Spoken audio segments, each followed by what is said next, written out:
लगभग इस देश की संवैधानिक courts, high courts and supreme courts EVM के ऊपर में जितनी चुनौतियां हुई हैं उनको देख चुकी हैं। चुनौतियां किस प्रकार की हुई? ये हैक हो सकती है, चोरी हो जाती है, 19 लाख मिसिंग हैं, इसमें दिखाई नहीं देता है, ये कंप्यूटर से खराब हो जाती है, रिजल्ट्स बदल सकता है, मैनिपुलेट हो सकता है। हर बार संवैधानिक कोर्ट्स ने इसको रिजेक्ट किया है। क्या कहा है? कभी कहा कि इसमें वायरस लग ही नहीं सकता, no question of introducing virus. कभी कहा इनवैलिड वोट्स नहीं हो सकते, कभी कहा रिगिंग इज नॉट पॉसिबल, कभी कहा कि when there is section 61A in the RP act which empowers the use of the EVM, जब तक वो खत्म ना हो जब तक ये प्रश्न उठाना गलत है। कभी कहा कि EVMs are foolproof devices for counting and allegations of tampering are baseless. कभी कहा कि आप एक के बदले 5 वीवीपैट गिनिए, वो हमने शुरू कर दिया। अब तो ये आ गया है नतीजा कि कोर्ट्स ने जुर्माना लगाना शुरू कर दिया। दिल्ली हाई कोर्ट ने मिस्चीवियस कहते हुए 10,000 रुपए का जुर्माना लगाया, फिर माननीय उच्चतम न्यायालय ने 50,000 रुपए का जुर्माना लगाया। अभी फिर रिसेंटली माननीय उच्चतम न्यायालय ने एक पिटीशन खत्म की है। कितनी बार सुनेंगे? क्यों बार बार वही बिलाप करना है? कोई चीजें तो हमसे पूछिए। हैक नहीं हो सकती, किसी सूरत में नहीं हो सकती, एंड जो परिणाम आते हैं वही प्रमाण है।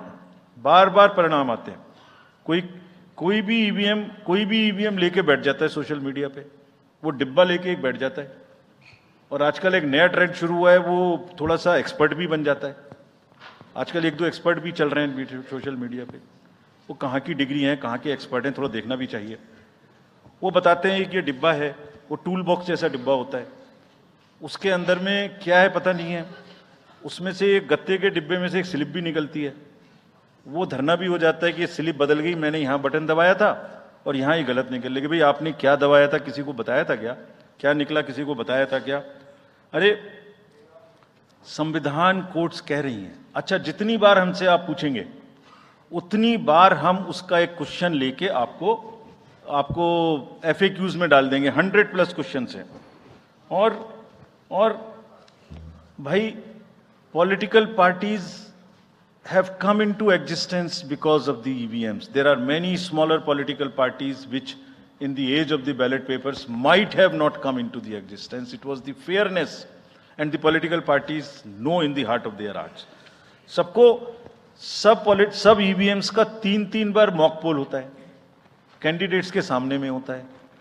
फिर भी अगर कुछ आप किताब लाए हैं, किसी के पास है क्या? एक हमने किताब भी बनाई है, एक जितने लीगल केसेस 40 केस, देखिए these are 40 cases on EVM. इसमें FAQ भी है, आप सब लीजिए इस किताब को हमसे। इसमें FAQ भी है और इसमें फ्लो चार्ट्स भी हैं। देखिए हमारी वेबसाइट पे है ये, थोड़ा पढ़ने का तो कष्ट करिए, खासतौर से जो एक्सपर्ट महोदय हैं। वो बहुत सारे एक्सपर्ट्स हैं यहाँ, मतलब कंट्री में कोई भी बन जाता है, किसी पे कोई रोक नहीं है।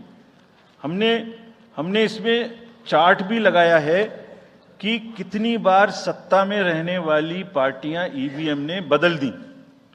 तो मुझे भी ईवीएम पे फिर मैं रात सोच रहा था ये प्रश्न तो आएगा जरूर, तो फिर रात को मैंने कुछ लिखा अपने हाथ से, वो फिर आपको सुनाता हूं।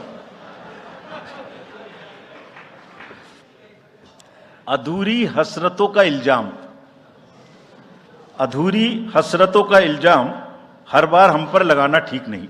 ये ईवीएम कह रही है, मैं नहीं कह रहा हूं। अधूरी हसरतों का इल्जाम हर बार हम पे लगाना ठीक नहीं। वफा खुद से नहीं होती, खता ईवीएम की कहते हो। और बाद में गोया जब परिणाम आता है तो उस पर कायम भी नहीं रहते, आप ही के पक्ष में रिजल्ट आ जाता है। ये क्या बात है भाई? कितने दिन? EVMs are 100% safe, 100% sure. We know now. In last 2 years, again, we have done large number of improvements. एक EVM की नंबर जो भी किस बूथ पे जाएगी वो कैंडिडेट को दिया जाएगा, इसलिए इसमें कोई प्रॉब्लम नहीं है। नाउ